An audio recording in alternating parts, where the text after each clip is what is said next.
Now, Myanmar has been in chaos since the military coup in February of this year, and there is no end in sight to the bloody turmoil.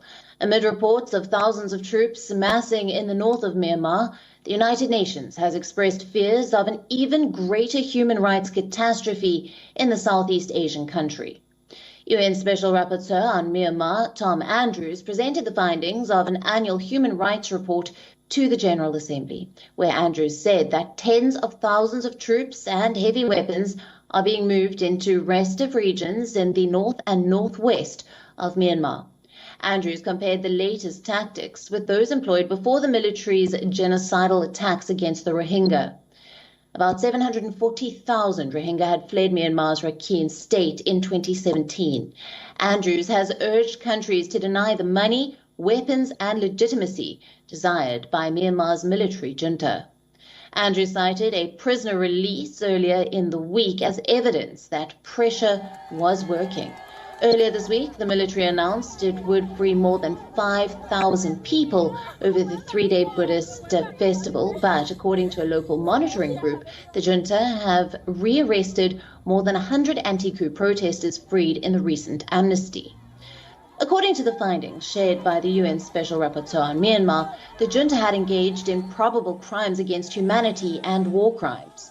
More than 1,100 civilians have been killed in the country's bloody crackdown on dissent, while more than 8,000 people have been arrested since the coup.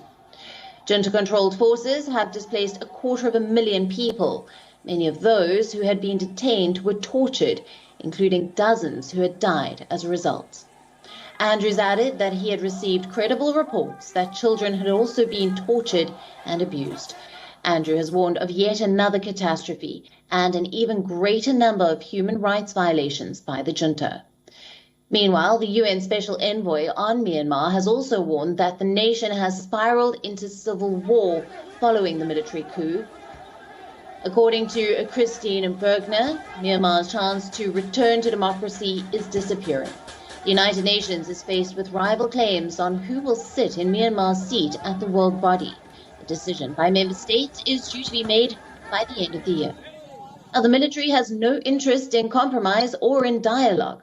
The United States, Britain and others have imposed sanctions on the military rulers. Bergner has suggested that if more states also impose targeted measures, that could have an effect. Unfortunately, the situation is really bad in Myanmar.